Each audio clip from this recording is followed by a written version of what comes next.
Hello students, so in today's lecture we will study about the subtractor. अभी तक हमने पढ़ा था adders, half adder, full adder और 4 बिट बाइनरी एडर। तो अब हम पढ़ेंगे subtractor. So let's start. Subtractor में भी हम पढ़ेंगे हाफ सबट्रैक्टर। तो सबसे पहले देखते हैं कि सबट्रैक्टर क्या होता है। सबट्रैक्टर एक कॉम्बिनेशनल लॉजिक सर्किट है, जस्ट लाइक एडर। एडर का काम होता था एडिशन ऑपरेशन परफॉर्म करना, जबकि सबट्रैक्टर का काम है सबट्रैक्शन ऑपरेशन को परफॉर्म करना। तो ये क्या करता है, बाइनरी डिजिट्स को सबट्रैक्ट करता है। जिस तरह से एडर हमारे पास हाफ एडर और हाफ फुल एडर होता था, सिमिलरली सबट्रैक्टर भी हमारे पास हाफ सबट्रैक्टर और फुल सबट्रैक्टर है। अब देखते हैं कि हाफ सबट्रैक्टर क्या होता है। हाफ सबट्रैक्टर एक अरिथमेटिक कॉम्बिनेशनल लॉजिक सर्किट है जो कि डिजाइन किया जाता है to perform the subtraction of two single bits.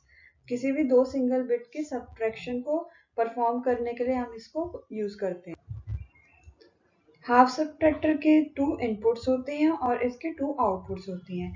Inputs क्या है, एक माइन्यूएंड होती है और सब्ट्राहेंड। ये 2 बिट्स जो है वो इनपुट्स होती हैं। मतलब इन दोनों बिट्स का हमने डिफरेंस फाइंड आउट करना होता है। तो आउटपुट क्या हो गई, एक डिफरेंस बिट हो गई, एक बोरो बिट हो गई। जबकि हमारे पास एडर में क्या होता था, जिन दोनों बिट्स को हम ऐड करते थे वो होती थी, और जो आउटपुट होती थी हमारे पास वो होता था सम एंड कैरी। हमारे पास एडर में, इन एडर हमारे पास ये 2 आउटपुट होती थी। लेकिन यहाँ पे अगर आप डायग्राम में भी देखो तो यहाँ पे ए एंड बी ये 2 इनपुट्स हैं। These are our inputs. अगर मैं देखूं तो ये इनपुट्स आ गई हैं, और ये जो है डिफरेंस एंड बोरो, ये आ गए हैं आउटपुट। तो इस तरह से इसमें भी 2 इनपुट हैं, 2 आउटपुट हैं। आउटपुट में हमारे डिफरेंस आ जाता है और बोरो आ जाता है। अब इसका ट्रुथ टेबल देखते हैं। ट्रुथ टेबल में ये ए और बी, ये जो 2 हैं, ये हमारे पास इनपुट हैं, whereas D means difference and B means borrow, ये है हमारे पास आउटपुट। तो अगर इनपुट इनपुट हमारे पास 2 है तो 2 से हमारे पास 4 के कॉम्बिनेशन बन सकते हैं। चारों कॉम्बिनेशन यहाँ पे हैं। 0 0 अगर इनपुट है तो 0 माइनस 0 इज 0। दोनों में डिफरेंस कितने का है, 0 का है। बोरो हमने कोई नहीं किया। 0 माइनस 1, अब हमें 0 में से 1 को माइनस करना है। तो 0 तो ऑलरेडी स्मॉल है, 1 में से, छोटे में से बड़े को माइनस करते हैं तो कहीं ना कहीं से हमें बोरो लेना पड़ता है, बोरो करना पड़ता है। तो क्या करेंगे, ये एक 1 को बोरो कर देगा। 1 को जब इसने बोरो किया तो 1 0 हो गया। 1 0 क्या होता है, 2 होता है बाइनरी में। बाइनरी में 2 को ही 1 0 लिखते हैं। तो 2 माइनस 1 कितना हो जाता है, 1 हो जाता है। तो इसीलिए यहाँ पे जो डिफरेंस है, डिफरेंस 1 का आ गया, और जो बोरो है, बोरो किया गया है 1 का।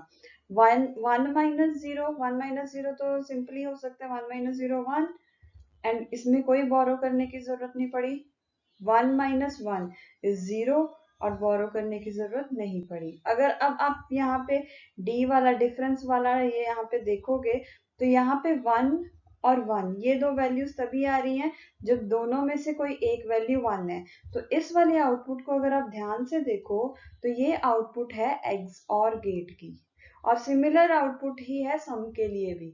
सम के लिए भी हमारा यही वाला आउटपुट बना था। तो हम लिख सकते हैं D is equal to A XOR B। अब यहाँ पे अगर बोरो में देखो, बोरो में 1 की वैल्यू सिर्फ यहाँ पे है। यहाँ पे 1 की जब वैल्यू है तो यहाँ पे A और B की वैल्यू क्या है, A की वैल्यू A बार है, B की वैल्यू सिंपल है। मतलब A की वैल्यू 0 है, B की वैल्यू 1 है। तो B यहाँ पे बोरो वाला B is equal to A bar B। तो अगर हम इसको इम्प्लीमेंट करें लॉजिक सर्किट से, तो यहाँ पे इसकी इम्प्लीमेंटेशन है।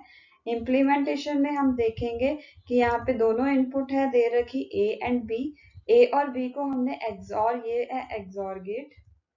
XOR गेट में जब हमने A और B इन दोनों का एज एन इनपुट दिया तो जो रिजल्ट आया दैट इज कॉल्ड डिफरेंस, यानी कि D। अब जो बोरो है, बोरो का क्या आउटपुट है, बोरो का आउटपुट है A बार B। अब A के इनपुट हम यहाँ से लेके आए यहाँ पे अब हमने इसके आगे नॉट गेट लगा दिया। जैसे ही नॉट गेट लगाया ये बन गया A बार, और दूसरी इनपुट है इसकी B, और दोनों को ही अगर हमने एंड गेट में लगा दिया, this is AND gate. AND gate को यूज करके ये बन गया A बार B। तो ये इस तरह से ये बोरो बन गया। तो ये हमारा हो गया logical expression, logic implementation, truth table. तो इस तरह से ये हाफ सबट्रैक्टर यहाँ तक कंप्लीट हो गया। अब हाफ सबट्रैक्टर की कुछ लिमिटेशंस हैं। लिमिटेशंस क्या है इसकी? सबसे पहले लिमिटेशन है लिमिटेड फंक्शनैलिटी। जिस तरह से हाफ एडर सिर्फ 2 सिंगल बिट को ही ऐड करता था, हाफ सबट्रैक्टर सिर्फ 2 सिंगल बिट को ही सबट्रैक्ट करता है। 2 से ज्यादा को ये सबट्रैक्ट नहीं कर सकता है। मीन्स कि अगर मैं यहाँ पे, जैसे हमने देखा ही है प्रीवियसली ट्रुथ टेबल में भी, 1 माइनस 0 ये कर सकता है, लेकिन 1 माइनस 0 माइनस 0 इस तरह से ये 3 को नहीं कर सकता है। 2 से ज्यादा को ये नहीं सबट्रैक्ट कर सकता है। तो इनएफिशिएंट मल्टीबिट नंबर। अब अगर हमें 2 से ज्यादा को यूजिंग हाफ एडर ही सबट्रैक्ट करना, तो हम इस तरह से कर सकते हैं कि 1 माइनस 0 के लिए हमने एक हाफ एडर लगा दिया, इसका जो भी रिजल्ट आया, जैसे 1 माइनस 0 का जो रिजल्ट आया वो 1 आया, इसको हमने माइनस किया फिर ये वाले के साथ 0, तो इसको परफॉर्म करने के लिए हमने दूसरा हाफ एडर लगा दिया।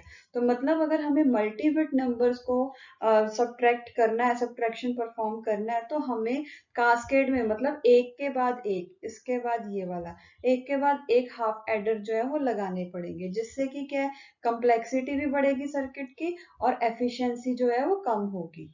तो ये जो है इसकी लिमिटेशन है हाफ एडर की।